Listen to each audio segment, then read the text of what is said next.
Hello, everyone, and welcome back to another volume of true scary stories designed to help you drift peacefully into sleep. I'm here with you tonight as we explore some genuinely unsettling experiences shared by real people who lived through moments that challenged their understanding of reality itself. Before we begin our journey into the unknown, please take a moment to like this video if it helps you relax, and subscribe to the channel for more content like this. I'm curious to know where you're listening from tonight and what time it is in your part of the world. Now settle into your most comfortable position, close your eyes, and let the gentle sound of rain wash away the stress of your day. Tonight's collection features stories that blur the line between the explicable and the impossible. Tales that remind us that our world contains mysteries far deeper than we often care to acknowledge. Our first story comes from a night shift worker at a retirement facility, someone who thought they understood the rhythms of their workplace until something began occurring that defied all logical explanation. The facility was one of those modern buildings designed to feel homey despite its institutional purpose, with wide hallways and common areas filled with comfortable furniture that residents rarely used after dark. Sarah had been working the overnight shift for nearly 8 months when she first noticed the peculiar behavior of the rocking chair in room 237. The chair belonged to no one in particular, having been donated by a family whose loved one had passed away the previous spring. It sat in the corner of Mr. Henderson's room, a man in his 80s who spent most of his time sleeping and rarely acknowledged the presence of others. The movement began subtly. Sarah would enter the room during her rounds and notice the chair swaying ever so slightly, as if someone had just gotten up from it moments before. She initially attributed this to the building's ventilation system, or perhaps the vibrations from the nearby elevator. Old buildings had their own personalities, after all, and this facility was no exception. But the movement became more pronounced over the following weeks. The chair would rock with a steady, purposeful rhythm that seemed to follow no pattern related to the building's mechanical systems. Sarah began timing the motion, noting that it occurred most frequently between 2 and 4 in the morning, always when Mr. Henderson appeared to be sleeping most peacefully. What disturbed Sarah most was not the rocking itself, but Mr. Henderson's reaction to it. During the day, he seemed unaware of his surroundings, requiring assistance with basic tasks and showing little recognition of the staff. But at night, when the chair began its mysterious movement, he would sit up in bed with remarkable alertness and speak to the empty furniture, as if carrying on a conversation with an old friend. Sarah started documenting these interactions in her reports, describing how Mr. Henderson would discuss memories from decades past, sharing stories about his late wife Martha with an invisible companion. He would speak about their first dance, their wedding day, and quiet moments they had shared in their own home, always directing his words toward the rocking chair that moved without any visible cause. The other staff members grew concerned about Sarah's reports.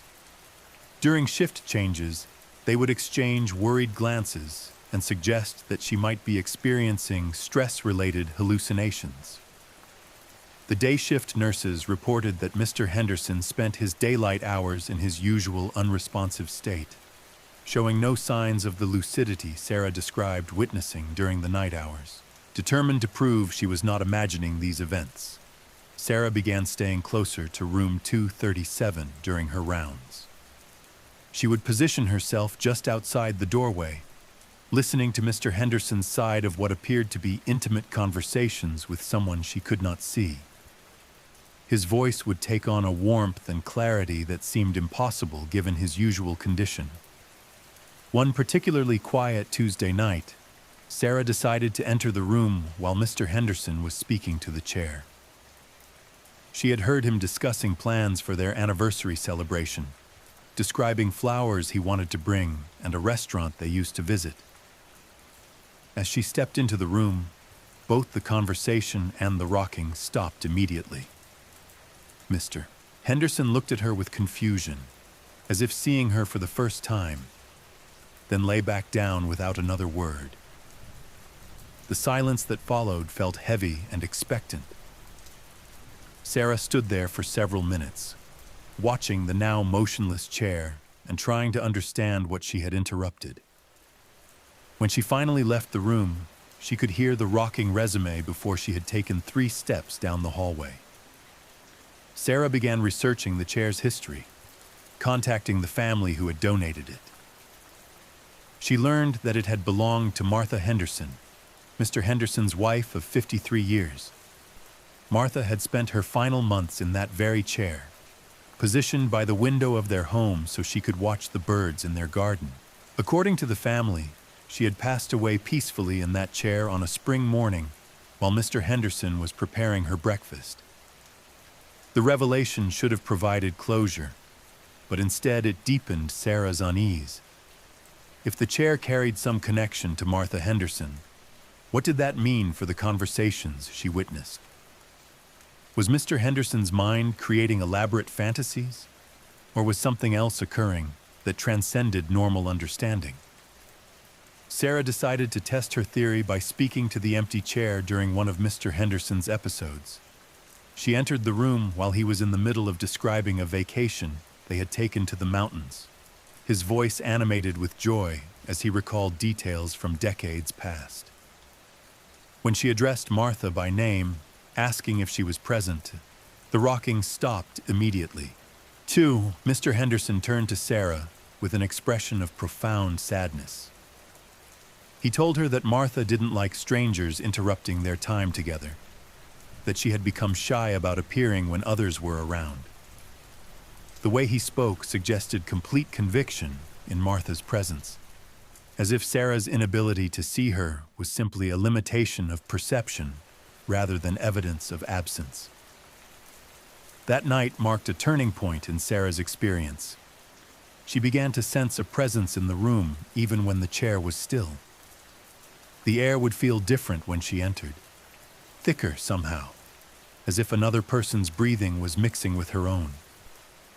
She would catch glimpses of movement in her peripheral vision, always just beyond the range of direct sight. The facility's other residents began reacting to room 237 differently as well. Patients who rarely left their rooms would suddenly refuse to walk past Mr. Henderson's doorway.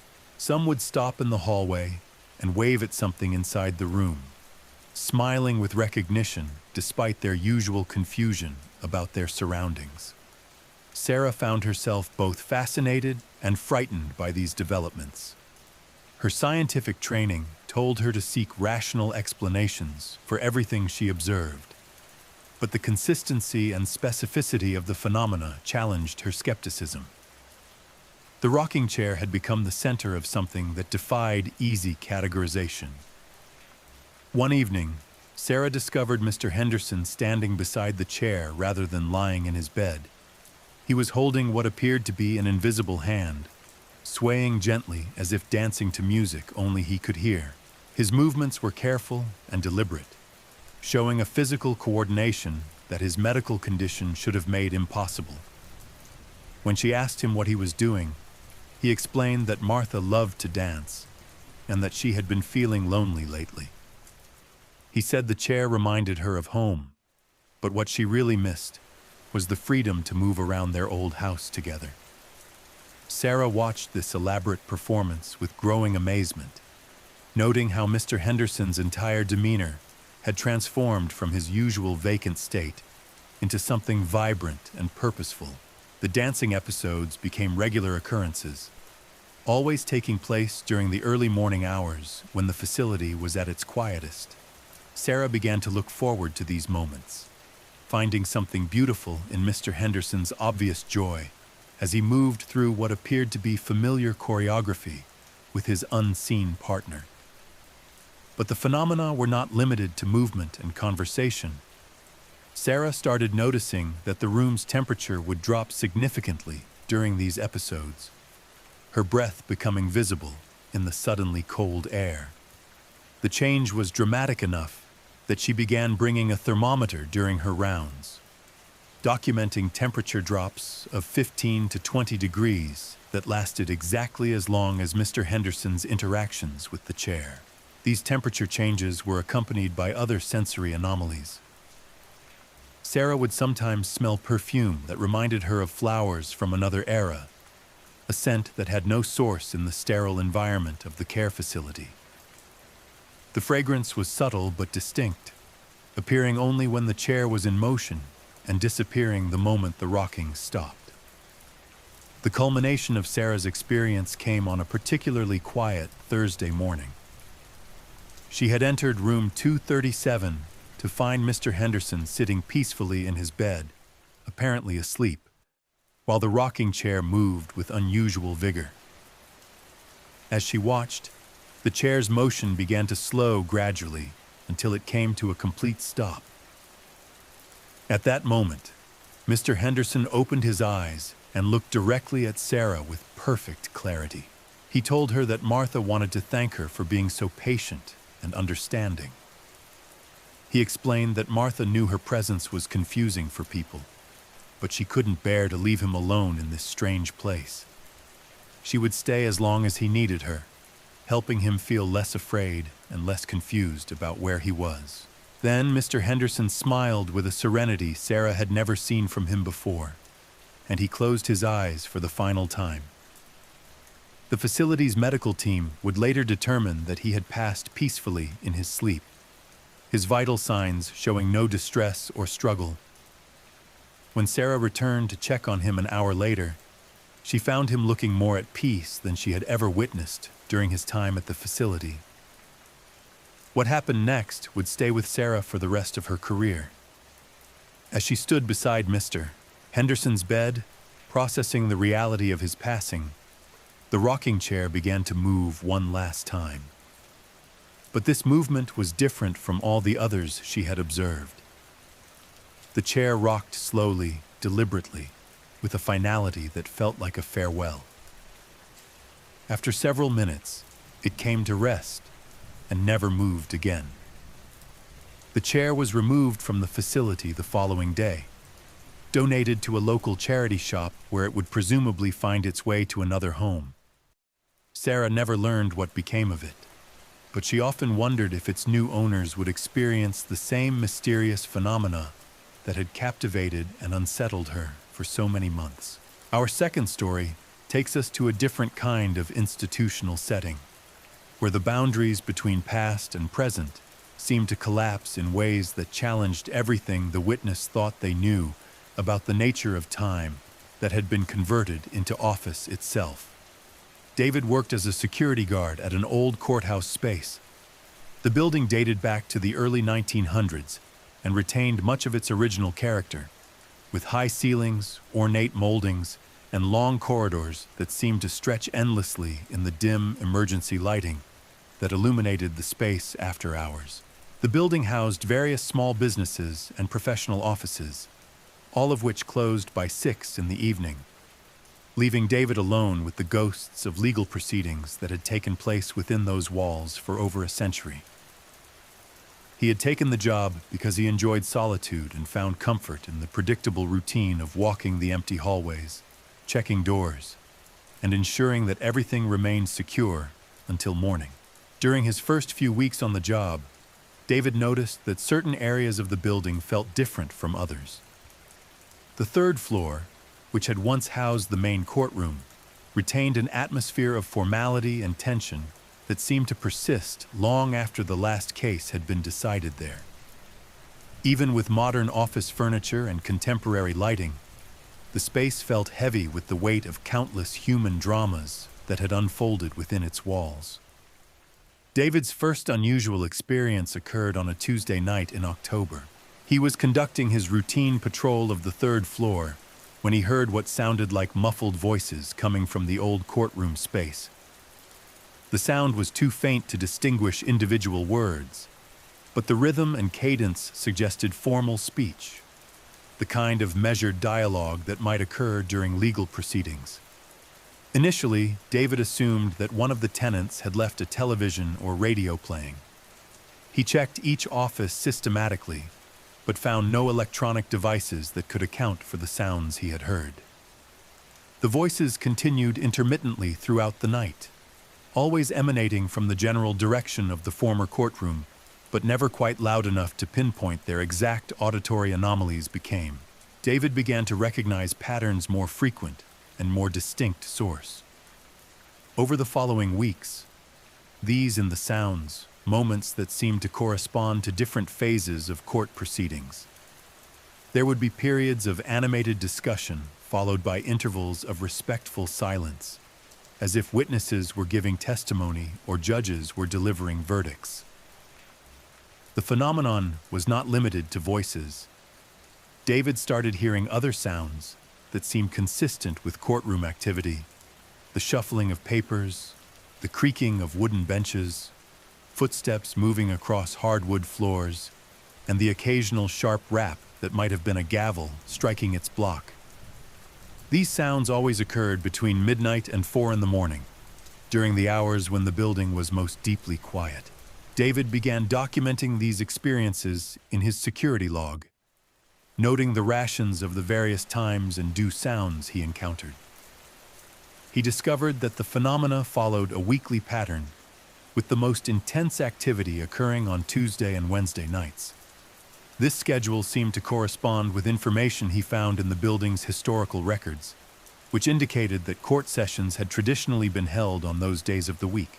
Curious about the building's history, David spent his break times researching notable cases that had been tried in the old courtroom.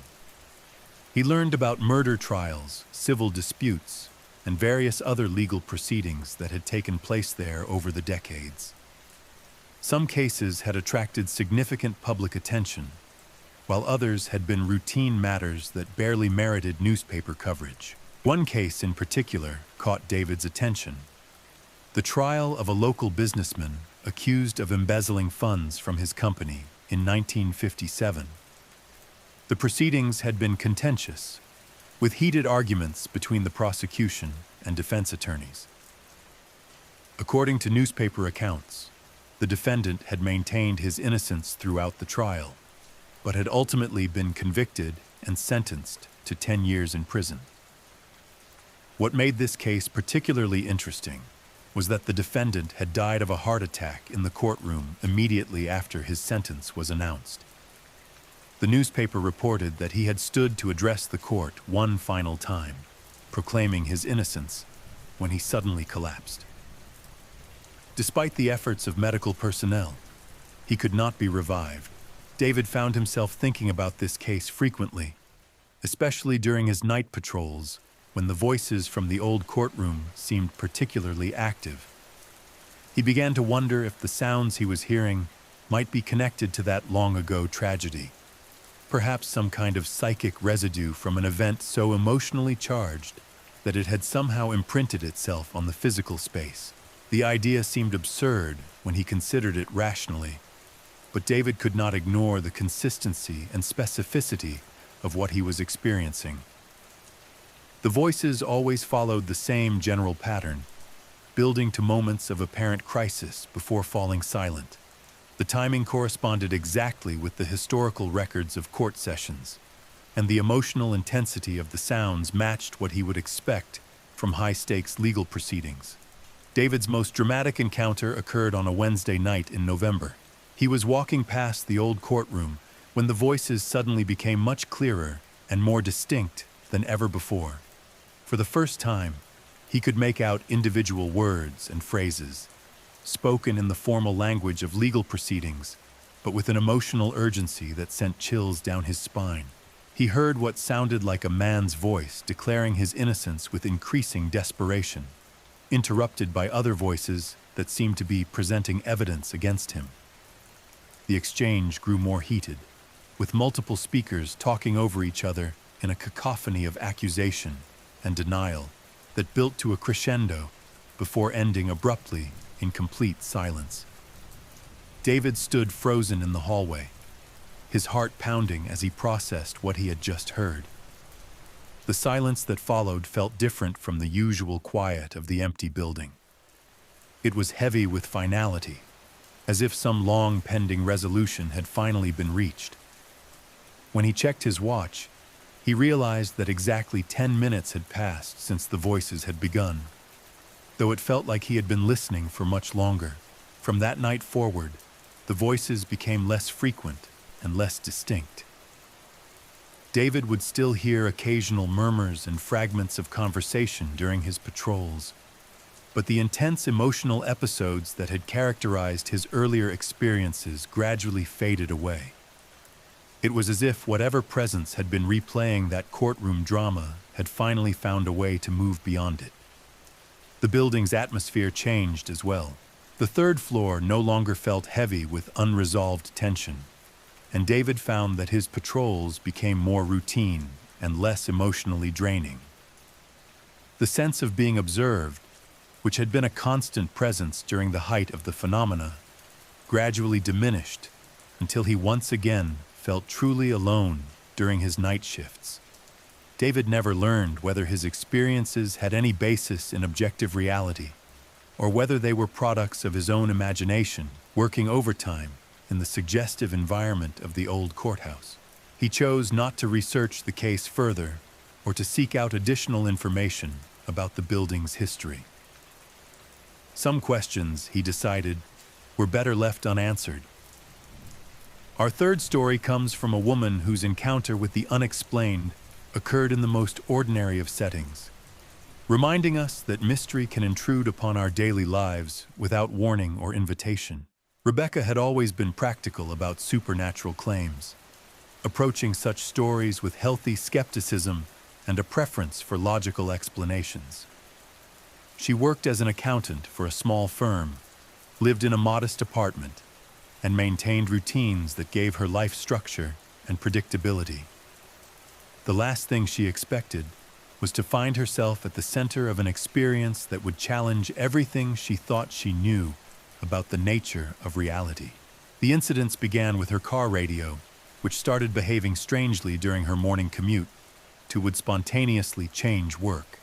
The radio stations, jumping from her preferred news program to random frequencies that often carried only static or distant voices speaking in languages she could not identify. Initially, Rebecca assumed this was a mechanical problem, perhaps caused by electrical interference or a failing component in the radio's circuitry. But the problem persisted even after she had the radio professionally serviced and several components replaced. The technician could find nothing wrong with the system, yet the spontaneous station changes continued to occur at seemingly random intervals. More troubling was the fact that the changes seemed to follow patterns that defied explanation through normal mechanical failure. The radio would always change stations at exactly 7:23 each morning, regardless of when Rebecca started her car or began her drive. This precision suggested something more than simple electronic malfunction, though Rebecca could not imagine what else might be causing such consistent behavior. She began timing the changes, documenting their occurrence in a small notebook she kept in her glove compartment. Over several weeks, Rebecca noticed that the stations her radio selected were not entirely random. Certain frequencies appeared more often than others, and some carried programming that seemed oddly relevant to her current situation or state of mind. If she was worried about a work deadline, the radio might tune to a motivational speaker discussing time management. If she was feeling lonely, it might find a call-in show where people shared personal stories about relationships and connection. These coincidences became too frequent and too specific to dismiss as mere chance. Rebecca found herself looking forward to her morning commute, curious to see what her radio would present to her each day. The content was not always uplifting or relevant, but it consistently seemed to reflect something about her inner emotional state that she had not consciously acknowledged. The phenomenon extended beyond the car radio when Rebecca's home electronics began exhibiting similar behavior. Her television would turn on by itself, usually tuning to channels that carried programming related to whatever she had been thinking about. Her computer would display websites she had never visited, containing information that seemed to address questions she had been pondering but had never expressed aloud. Rebecca began to feel as if her environment was responding to her thoughts and emotions in ways that should have been impossible. The electronics in her life seemed to have developed a form of awareness that allowed them to anticipate her needs and interests. While this might have been convenient in some ways, it was also deeply unsettling to feel that her privacy had been compromised by forces she could not understand or control. The most disturbing incident occurred when Rebecca's smartphone began displaying text messages that appeared to come from her deceased grandmother. The messages contained personal memories and expressions of affection that were consistent with her grandmother's personality and communication style, but came from a phone number that had been disconnected for over 3 years. Rebecca tried to trace the source of these messages, but found no technical explanation for their origin. The phone company's records showed no activity on her grandmother's old number, and the messages did not appear in her phone's standard messaging app, but rather in a notification system that seemed to have been created specifically for this purpose. The content of these messages was deeply personal, referencing specific conversations Rebecca had shared with her grandmother during her final weeks of life. They contained details that no one else could have known, private moments and inside jokes that had been meaningful to their relationship. The messages would arrive at moments when Rebecca was feeling particularly sad or overwhelmed, offering comfort and encouragement in her grandmother's distinctive voice. Rebecca found herself both comforted and terrified by these communications. Part of her wanted to believe that her grandmother had found a way to reach across the boundary between life and death to offer support during difficult times. But another part of her mind insisted that such things were impossible, that she must be experiencing some form of psychological breakdown that was manifesting through technological glitches. The messages continued for several weeks, arriving unpredictably, but always at moments when Rebecca felt most in need of guidance or reassurance. They would appear during stressful workdays, after arguments with friends, or during quiet evenings when loneliness seemed particularly acute. The timing was so precise that Rebecca began to suspect someone was monitoring her activities and sending the messages as an elaborate prank. She investigated every possible explanation, checking her apartment for hidden cameras, changing her passwords, and even consulting with a private investigator about potential harassment. But no evidence emerged to suggest that any person was responsible for the messages. The technological analysis showed that they were originating from systems that should not have been capable of sending communications. Rebecca's experience took on a new dimension when she began receiving what appeared to be messages from other deceased relatives. Her late father sent encouragement about a career decision she was contemplating. A cousin who had died in a car accident several years earlier shared memories of their childhood summers together. Each message carried the authentic voice and perspective of the person it claimed to represent. The emotional impact of these communications was profound.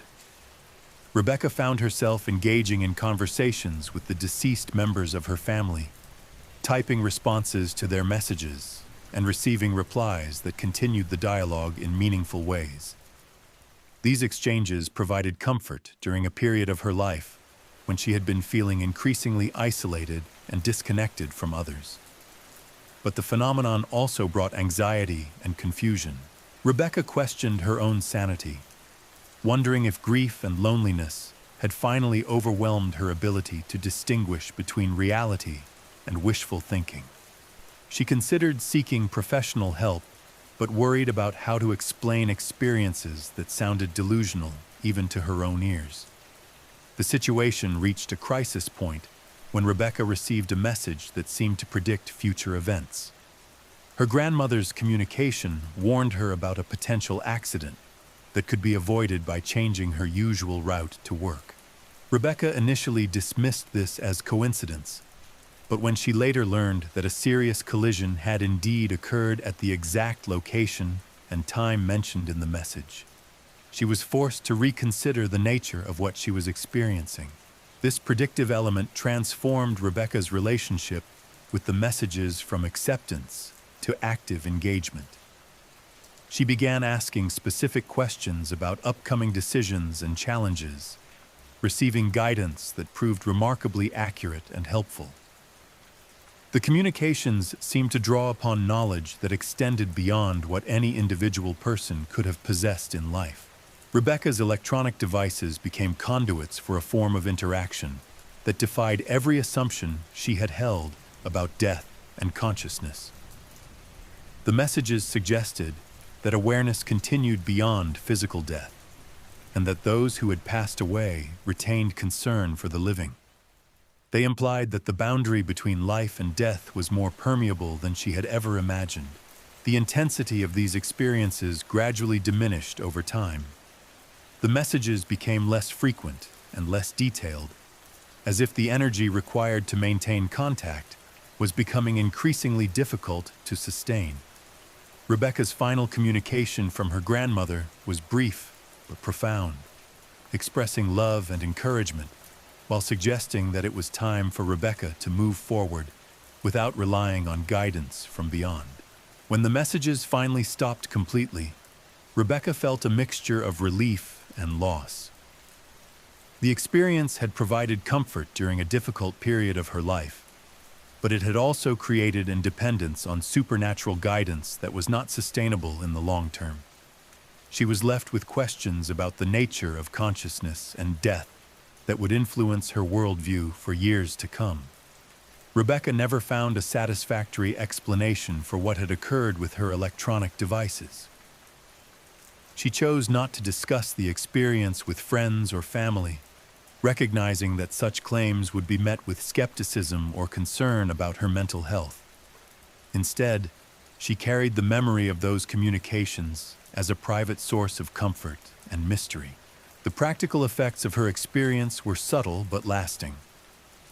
Rebecca developed a different relationship with technology, treating her devices with a respect that acknowledged their potential for unexpected behavior. She also found herself more open to possibilities that lay outside conventional understanding, though she remained cautious about accepting supernatural explanations for unusual events.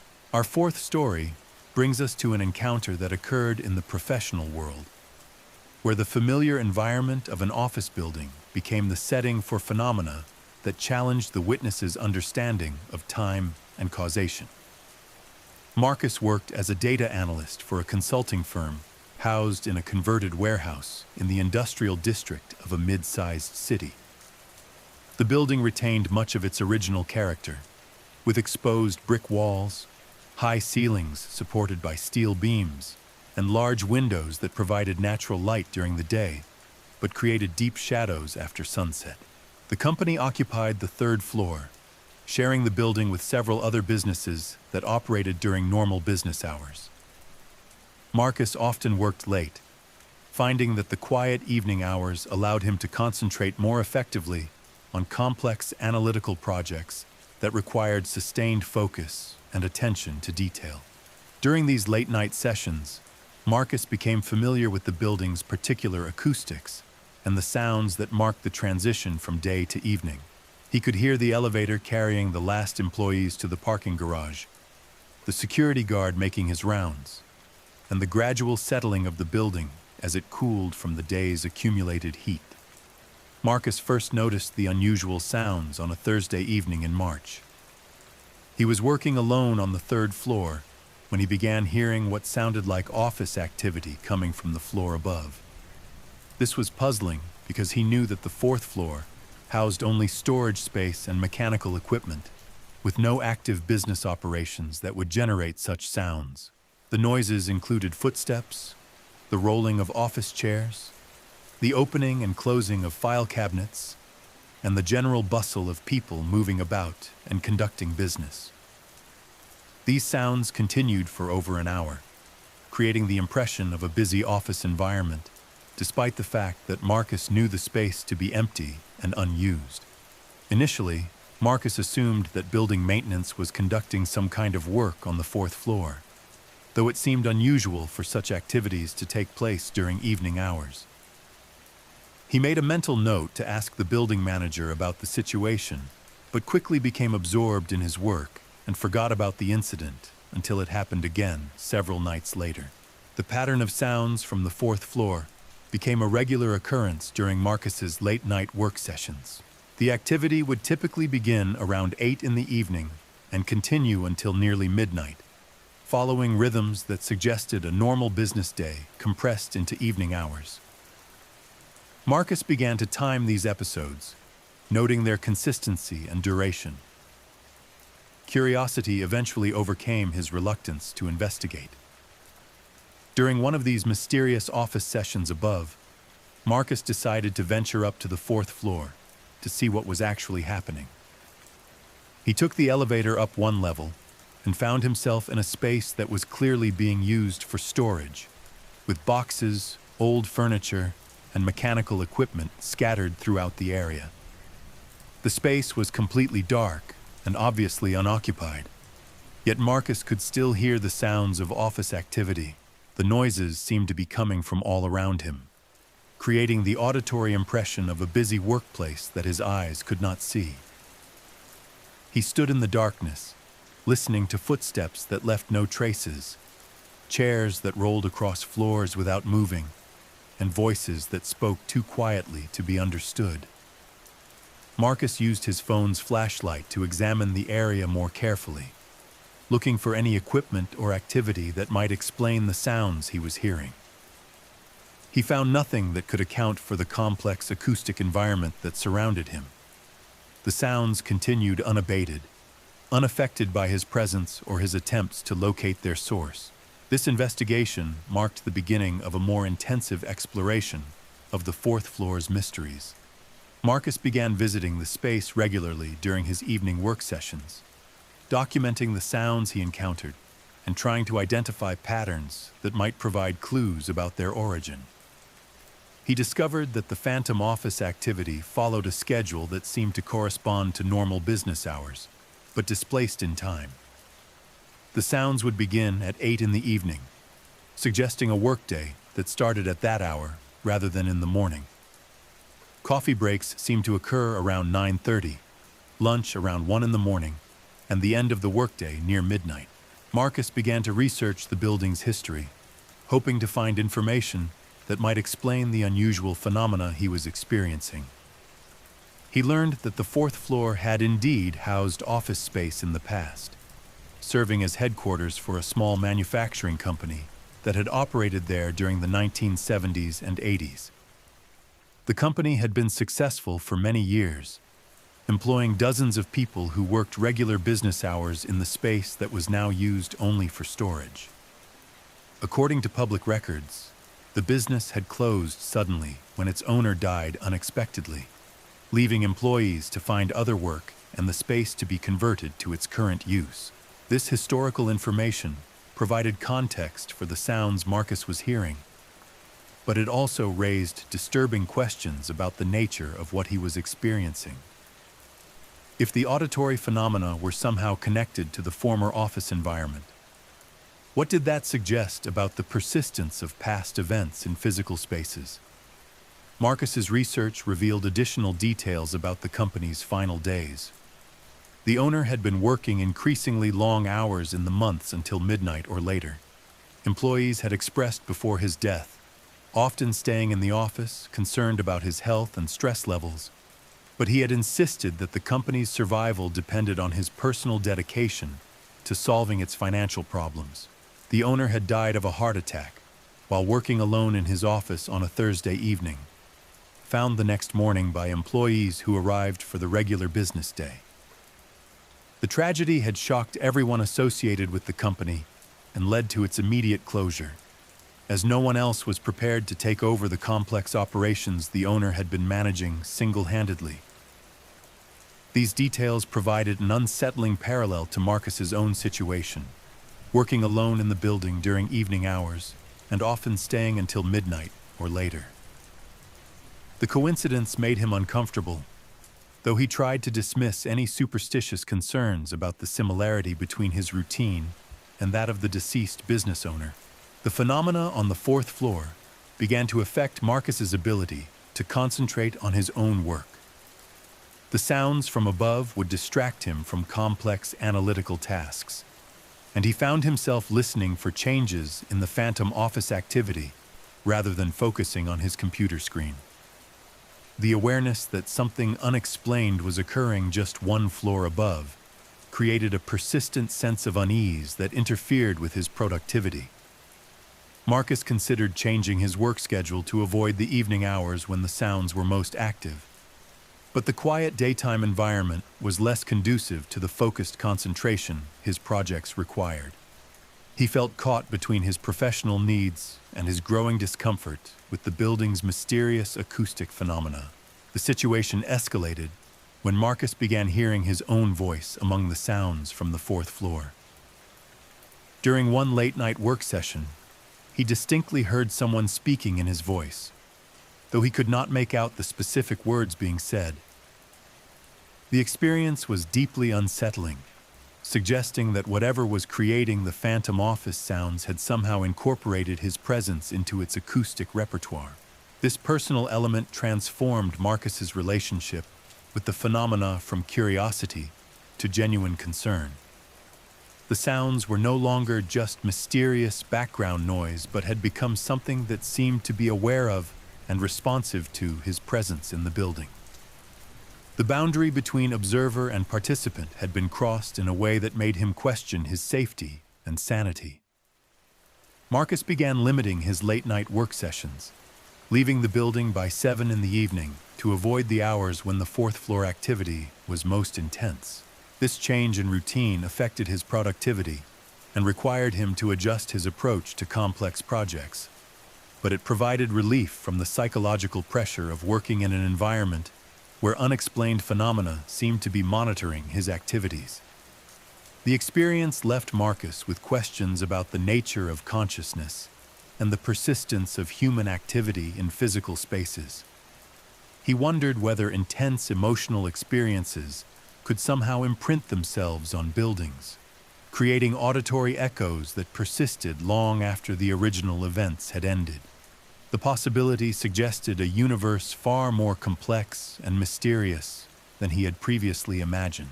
Marcus eventually changed jobs, finding a position with a company that operated in a modern office building where the boundaries between past and present were blurred. Present remained clearly defined. He never spoke about his experiences on the fourth floor, recognizing that such accounts would be met with skepticism or concern about his mental stability. The memory of those phantom office sounds remained with him as a reminder that reality might be far more layered and complex than most people were willing to acknowledge. Our fifth story takes us into the domestic sphere, where a family's new home became the stage for phenomena that challenged their understanding of what it means to share living space with the unseen. Jennifer and her husband Michael had been searching for their first home for over a year when they found the Victorian house on Maple Street. The property had been on the market for several months, which should have been their first indication that something might be amiss. But the price was reasonable, the neighborhood was desirable, and the house had enough character to make them overlook the concerns raised by its extended availability. The real estate agent mentioned that the previous owners had left rather suddenly, relocating for work opportunities that required an immediate departure. This explanation seemed plausible enough, and Jennifer and Michael were too excited about finally finding an affordable home to investigate further. They completed the purchase quickly and moved in during the first week of September. The initial weeks in their new home were filled with the usual adjustments that come with relocating. Jennifer and Michael spent their evenings unpacking boxes, arranging furniture, and familiarizing themselves with the quirks and characteristics of their century-old house. They expected the building to have its own personality, with creaking floors, settling sounds, and the occasional draft that reminded them of its age. What they did not expect was the systematic rearrangement of their belongings that began occurring within the first month of their residency. Jennifer would place items in specific locations, only to find them moved to different positions the following day. Initially, these relocations were subtle enough to dismiss as memory lapses, or the result of Michael's different organizational preferences. But the pattern became too consistent and too specific to explain through normal domestic activity.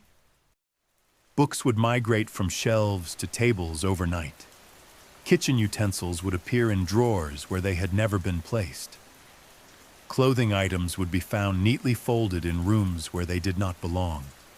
The movements seemed purposeful rather than random, as if someone was actively reorganizing their household according to different principles of order.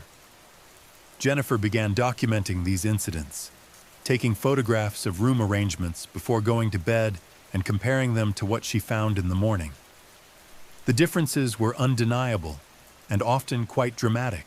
Furniture would be shifted to new positions, artwork would be rehung at different heights, and personal items would be grouped in ways that reflected tastes and preferences that were not their own. Michael initially attributed these changes to Jennifer's unconscious nighttime activity, suggesting that she might be sleepwalking and rearranging things without conscious awareness. But Jennifer was certain she was not responsible for the reorganizations, and the physical effort required to move some of the larger furniture pieces would have been impossible for one person to accomplish silently. The couple installed a home security system with motion detectors and cameras, hoping to capture evidence of whatever was causing the nightly rearrangements. The recordings revealed nothing unusual, showing empty rooms that remained static throughout the night, despite the dramatic changes that would be evident by morning. The cameras seemed to be recording a different version of reality than the one they experienced upon waking. This technological failure to document the phenomena was almost as disturbing as the rearrangements themselves. It suggested that whatever was occurring in their home operated according to rules that transcended normal physical causation. The changes were real and consistent, but they seemed to exist outside the realm of objective documentation. Jennifer began to notice that the rearrangements reflected a distinct aesthetic sensibility that was different from her own preferences. The mysterious organizer seemed to favor symmetrical arrangements, earth-tone color schemes, and traditional furniture groupings that gave their home a more formal and old-fashioned appearance. The changes were not random or chaotic, but appeared to follow consistent design principles. This realization led Jennifer to research the history of their house, hoping to learn about previous residents who might have shared the aesthetic preferences reflected in the nightly rearrangements. She discovered that the house had been owned by the same family for over 40 years before being sold to them. The previous owners had been an elderly couple who had raised their children in the house and lived there until their deaths. According to neighbors, the couple had been devoted to their home, spending considerable time and effort maintaining its traditional character and period-appropriate furnishings. They had been known for their meticulous housekeeping and their pride in creating an environment that honored the building's Victorian origins. The husband had died several years earlier, and his widow had continued living in the house until her own death the previous spring. This information provided context for the rearrangements Jennifer and Michael were experiencing, but it also raised troubling questions about the nature of attachment to physical spaces. If the phenomena were somehow connected to the previous owners, what did that suggest about the persistence of human presence in familiar environments after death? The nightly reorganizations began to affect the couple's daily routines and their sense of comfort in their own home. Jennifer found herself reluctant to put items away, knowing that they would likely be moved by morning. Michael became increasingly frustrated with their inability to maintain any consistent organizational system for their belongings. The psychological impact of living in a space that seemed to have its own agenda became significant over time. Jennifer and Michael felt like guests in their own home, unable to establish the kind of territorial control that normally comes with home ownership. They were sharing their living space with an invisible presence that had very definite opinions about proper household management. The situation escalated when the rearrangements began to include personal items that held emotional significance for the couple. Family photographs would be moved to different frames or grouped with pictures of strangers who had apparently lived in the house previously. Wedding gifts would be relocated to storage areas as if they were being archived rather than displayed. These intrusions into their most personal possessions felt like violations of privacy and autonomy. Jennifer and Michael began to feel that their home was actively rejecting their attempts to make it their own, preferring to maintain the character and organization it had possessed under previous ownership. The couple considered moving, but they had invested considerable time and money in purchasing and improving the house. They also recognized that their experiences would be difficult buyers, making to explain to potential that they could unlikely to recover their investment by trapped in a situation felt selling. They was that becoming increasingly uncomfortable and unsustainable. Jennifer decided to try communicating with whatever presence was responsible for the rearrangements. She began leaving notes around the house, politely requesting that certain items be left in their designated locations. To her surprise, some of these requests seemed to be honored, though others were ignored completely. This limited success in establishing communication led to more systematic attempts at negotiation. Jennifer would leave specific instructions about which items could be moved and which should remain untouched. The invisible presence appeared to consider these requests, sometimes complying and sometimes asserting its own preferences through continued rearrangements. Over several months, a complex system of compromise emerged between Jennifer and Michael and their unseen housemate. Certain rooms were designated as spaces where the couple's organizational preferences would be respected, while other areas were left to be arranged according to the different aesthetic principles that seemed to guide the nighttime reorganizations. This arrangement was not entirely satisfactory to anyone involved, but it provided a framework for coexistence that reduced the daily friction of living in a space with competing visions of proper household management. Jennifer and Michael learned to work within the constraints imposed by their unusual living situation, while the mysterious presence seemed to accept some limitations on its reorganizational activities. The experience fundamentally changed how Jennifer and Michael thought about home ownership and the relationship between people and the spaces they inhabit. They came to understand that their house had its own history and character that could not be completely occupied by new overancy. They were not just owners, but caretakers of a space that held memories and preferences that transcended individual ownership. Our final story for tonight comes from a teacher whose classroom became the site of interactions that challenged her understanding of the boundaries between education and the supernatural. Patricia had been teaching fourth grade for over 15 years when she was assigned to classroom 204 at Lincoln Elementary School. The room was located on the second floor of the building's oldest wing. Constructed in the 1920s, when educational architecture emphasized high ceilings, large windows, and formal arrangements that reflected the serious nature of academic instruction. The classroom had been used continuously for decades, housing thousands of students who had passed through its doors on their way to higher grades and eventual graduation. Patricia appreciated the sense of history that permeated the space, feeling connected to the long tradition of educators who had worked within those walls before her.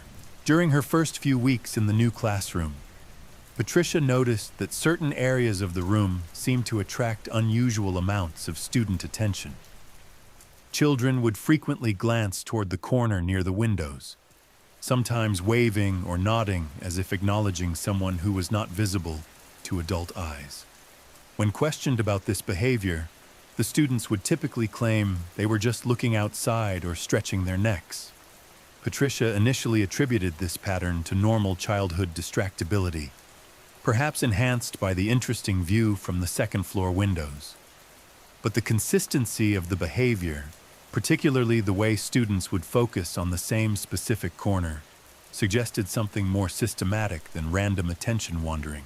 The situation became more intriguing when Patricia realized that the students' academic performance seemed to improve when they were seated in desks near the corner that drew their attention. Children who had struggled with reading or mathematics in previous classrooms would show marked improvement when placed in that particular area of the room. This correlation between seating location and academic achievement was too pronounced to ignore. Patricia began systematically testing her observation by rotating students through different desk assignments and monitoring their performance in various subjects. The pattern held consistently. Students performed better when seated in the section of the room that seemed to hold their attention. Patricia decided to research the history of Classroom 204, hoping to find information that might explain the unusual academic benefits associated with that particular area of the room. She learned that the space had been used as a classroom since the school's construction, hosting generations of students and several dozen teachers over the decades. One teacher in particular had made a significant impact on the school's reputation and the lives of her students. Miss Eleanor Hartwell had taught in Classroom 204 for over 30 years, from the 1940s through the 1970s, becoming legendary for her ability to help struggling students achieve academic success that exceeded all expectations. As we reach the end of tonight's journey through these unsettling encounters, we're reminded that the world contains layers of mystery that exist just beyond our everyday perception. From rocking chairs that moved without explanation to electronic devices that seemed to communicate with the departed, these experiences challenge our assumptions about the nature of reality itself. Whether you interpret these stories as glimpses into supernatural realms or as fascinating examples of how our minds process the unexplained, they serve as reminders that our understanding of existence remains beautifully incomplete. Sweet dreams, and thank you for joining me tonight.